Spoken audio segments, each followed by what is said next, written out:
আজকে আমাদের সৌভাগ্য যে আমাদের ক্রিকেটের আরেকজন তরুণ নেতা যিনি আজকে আমাদের মাথায় এখানে উপস্থিত, তাই হ্যাঁ? চট্টগ্রামের ছেলে তো নাকি তামিম? চট্টগ্রামের ছেলে না? অসংখ্য তামিম সে তৈরি করতে বলেছে, তাই না? সবাই সেদিকে যাবেন। আমরা একটা কঠিন সময় অতিক্রম করছি। আমরা একটা, আমি বলি যে কিছুটা অস্বাভাবিক সময় অতিক্রম করছি, কারণ হাসিনা পালিয়েছে, তাই না? কি হাসিনা পালিয়েছে কিনা কন্যা কেন? হাসিনা পালাইছে, কিন্তু তার প্রেতাত্মারা এখনো আছে। তারা এখনো ষড়যন্ত্র করছে বাংলাদেশে আবার তাদের রাজত্ব প্রতিষ্ঠা করবার। পারবে নাকি বন্ধুগণ? আমাদের তরুণদের সামনে তারা টিকে থাকতে পারবে? তাদের ষড়যন্ত্র চক্রান্ত কি সফল হবে? হবে না বন্ধুগণ। দুর্ভাগ্য আমাদের যে আমরা যাদেরকে দায়িত্ব দিয়েছি আমাদের এই দেশকে একটি গণতান্ত্রিক ব্যবস্থা ফিরিয়ে নিয়ে যেতে, তারা ঠিক সঠিকভাবে সেই কাজটা এখনো করতে পারছেন না। ফলে মাঝে মাঝেই বিভিন্ন রকম সমস্যার সৃষ্টি হচ্ছে।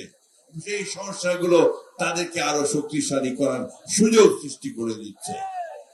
বন্ধুগণ, আজকে যখন আপনারা এখানে সভা করছেন, তখন আরেকটা সভা হচ্ছে আপনাদের নিউ মার্কেটে, ঢাকায় হচ্ছে। দাবিটা কি?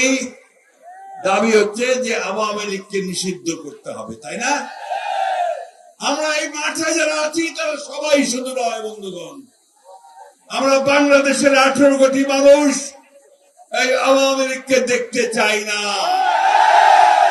কারণ এই আওয়ামী লীগ বাংলাদেশ স্বাধীন হওয়ার পর থেকেই তারা এই বাংলাদেশের মানুষের উপর নির্যাতন করে এসেছে, গণতন্ত্রকে ধ্বংস করেছে, একদলীয় শাসন ব্যবস্থা বাকশাল প্রতিষ্ঠা করেছে। বন্ধুগণ, ওই আমাদের ভাইরা ছবি তুলছেন, টেলিভিশন দেখাচ্ছেন, তাই না? সব বন্ধ করে দিয়েছিল, শুধুমাত্র 4টা পত্রিকা করে রেখেছিল। সাংবাদিকদের স্বাধীনতা সেদিন ছিল না। অর্থনীতিকে বন্ধ করে দিয়েছিল। খসরু ভাই ভালো জানেন, এটা বলেন ভালো করে। সেই অর্থনীতিকে সেই জিয়াউর রহমান সাহেব এসে খুলে দিয়েছিলেন। সংস্কার কথা বলেন, আরে প্রথম সংস্কার তো করেছেন জিয়াউর রহমান। একদলীয় শাসন ব্যবস্থা থেকে বহুদলীয় গণতন্ত্র নিয়ে এসেছেন। সংবাদপত্রের স্বাধীনতা দিয়ে দিয়েছেন, বিচার বিভাগের স্বাধীনতা দিয়ে দিয়েছেন, অর্থনীতিকে মুক্ত করে দিয়েছেন। এবং আজকের অর্থনীতির যে ভিত্তি, সে গার্মেন্টস ফ্যাক্টরি, গার্মেন্টস পোশাক শিল্প এবং আমাদের মানুষদেরকে বিদেশে পাঠানো, এটাও শুরু করেছিলেন শহীদ প্রেসিডেন্ট জিয়াউর রহমান। আর আমাদের নেত্রী দেশনেত্রী বেগম খালেদা জিয়া, তিনি 9টা বছর শহীদ প্রেসিডেন্ট জিয়াউর রহমানের শাহাদাতের পরে গণতন্ত্রের জন্য পথে পথে মাঠে ঘাটে ঘুরে ঘুরে বেরিয়ে গণতন্ত্রকে ফিরে নিয়ে এসেছিলেন এরশাদকে পরাজিত করে। তিনি আমাদেরকে পার্লামেন্টারি ডেমোক্রেসি দিয়েছিলেন। আর একই সঙ্গে গণতন্ত্র যেন ভালোভাবে যায়, একটা গণতান্ত্রিক কালচার যেন তৈরি হয়, সেই জন্য তিনি কেয়ারটেকার গভর্নমেন্ট ব্যবস্থা পার্লামেন্ট আমাদের সংবিধানে নিয়ে এসেছিলেন। বন্ধুগণ, কিছু কিছু মানুষ সব ভুলে যায়, সব ভুলে দিতে চায়, মনে করে যে তারা বাইরে থেকে লেখাপড়া শিখিয়েছে, শুধু আমাদের সামনে কিছু সুন্দর সুন্দর মুখরোচক কথা বললেই জাতি বোধহয় সব ভুলে যাবে। তাদেরকে বলবো, দয়া করে আজকের এই সমাবেশটা দেখে যান। এটা দেখেও যদি আপনাদের সম্বিত ফিরে আসে, তাহলে জাতি উপকৃত হবে। বন্ধুগণ, সোজা হিসাব খসরু ভাই যেটা বলেছেন, বাংলাদেশের মানুষ গণতন্ত্র চায়, বাংলাদেশের মানুষ তার অধিকারকে প্রয়োগ করতে চায়।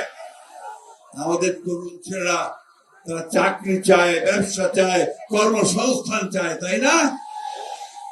আমাদের মায়েরা তারা ছেলেদেরকে লেখাপড়া শেখাতে চায়, আমাদের স্বাস্থ্য ব্যবস্থা ফিরিয়ে আনতে চায়, বিশ্ববিদ্যালয় কলেজ ইউনিভার্সিটি গুলোকে চমৎকার বিদ্যাপীঠে পরিণত করতে চায়, আর দেশে একটা সত্যিকার অর্থেই শান্তিময় একটা রাজ্য প্রতিষ্ঠা করতে চায়। কৃষক ভাইরা তার ফসলের ন্যায্য মূল্য চায়, শ্রমিক ভাইরা তার মজুরি চায় ঠিক মতো। একটা দেশ চায়, গণতান্ত্রিক দেশ, যেখানে আমি আমার কথা বলতে পারবো, অন্য ভাইও তার কথা বলতে পারবেন, এবং সেটা একটা সহনশীলতার মধ্যে, ঐক্যের মধ্য দিয়ে হবে। সেই গণতন্ত্রই আমরা প্রতিষ্ঠা করতে চাই। আজকে আমাদের নেতা যারা তারেক রহমানের মূল উদ্দেশ্য এই তারুণ্যের সমাবেশগুলোর একটাই, যে তরুণরা আপনারা জেগে উঠেছেন, আপনারাই পরাজিত করেছেন ফ্যাসিস্টকে, আপনারাই দাঁড়িয়েছেন তাকে দেশের বাইরে।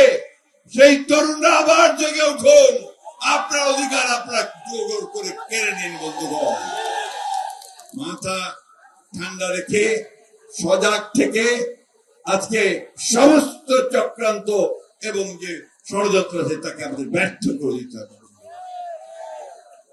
বন্ধুগণ, বক্তব্য দীর্ঘ করবো না, শুধু একটা কথা বলতে চাই। আমরা সেই যুদ্ধ শুরু করেছিলাম 1971 সালের স্বাধীনতা যুদ্ধ। শহীদ প্রেসিডেন্ট জিয়াউর রহমান সাহেব শুরু করেছিলেন একটা স্বাধীন, গণতান্ত্রিক, মুক্ত, সমৃদ্ধ বাংলাদেশের জন্য। আমাদের নেত্রী দেশনেত্রী বেগম খালেদা জিয়া দীর্ঘ 9 বছর বাউলের সঙ্গীত গেয়ে, গণতন্ত্রের সঙ্গীত গেয়ে তিনি পাতে পাতে ঘুরে বেরিয়েছেন গণতন্ত্রকে প্রতিষ্ঠা করবার জন্য আপোষহীন মনোভাব নিয়ে। আমাদের নেতা তারেক রহমান আমাদেরকে নতুন করে এই তারুণ্যকে আজকে শিক্ষা দিচ্ছেন, এগিয়ে নেওয়ার চেষ্টা করছেন যে আসুন আমরা একটা সত্যিকার অর্থে আধুনিক বিশ্বের উপযোগী একটা বাংলাদেশ গড়ে তুলি, তাই না? তার জন্য কি দরকার? আধুনিক শিক্ষা দরকার। তার জন্য কি দরকার? আমাদের আইটি শিক্ষা করতে হবে। তার জন্য কি দরকার? আমাদেরকে লেখাপড়ার দিকে আরো বেশি ঝুঁকতে হবে। কিন্তু একটি কথা সবসময় মনে রাখতে হবে, যে দেশের স্বাধীনতার সার্বভৌমত্ব বিক্রি করে আমরা কোনো মতে কোনো কিছু করতে দেব না। বাংলাদেশের প্রশ্নে আমরা আপোষহীন, যে কারণে আমাদের নেতা বলেছেন সবার আগে, কি বলেছেন? জোরে বলতে হবে তো, সবার আগে, সবার আগে। উনি বলেছিলেন ফয়সালা হবে কোথায়? রাজপথে, তাই না? হয়েছে ফয়সালা? উনি বলেছিলেন টেক ব্যাক, টেক ব্যাক। আর এইবার বলেছেন সবার আগে বাংলাদেশ, তাই না? আসুন আজকের এই তরুণ ভাইরা, আমরা এই বুড়োরা যারা আছি, একটু বুড়ো, আমরা তো বুড়ো হয়ে যাচ্ছি, আমরা দেখতে চাই একটা সুন্দর, সত্যিকার অর্থে একটা সুন্দর সমৃদ্ধ বাংলাদেশ, যেখানে মানুষ মানুষ ভালোবাসবে, যেখানে সম্প্রীতি থাকবে, প্রেম থাকবে, ভালো থাকবে, আর বাংলাদেশের মাথাটা উঁচু থাকবে, পতাকাটা পথ পথ করে উঠবে। সেই বাংলাদেশ আমরা দেখতে চাই। আজকে আমাদের সৌভাগ্য যে আমাদের ক্রিকেটের আরেকজন তরুণ নেতা, যিনি আজকে আমাদের মাথায় এখানে উপস্থিত, তাই না? চট্টগ্রামের ছেলে তো নাকি? তামিম চট্টগ্রামের ছেলে না? অসংখ্য তামিম সে তৈরি করতে বলেছে, তাই না? সবাই সেদিকে যাবেন। সবশেষে আবারও আপনাদের চট্টগ্রামের মানুষকে আমি আমার আন্তরিক অভিবাদন, সম্মান জানাতে চাই, স্যালুট জানাতে চাই, যে আপনারা লড়াই করে এই জায়গায় এসে পৌঁছেছেন। বন্ধুগণ,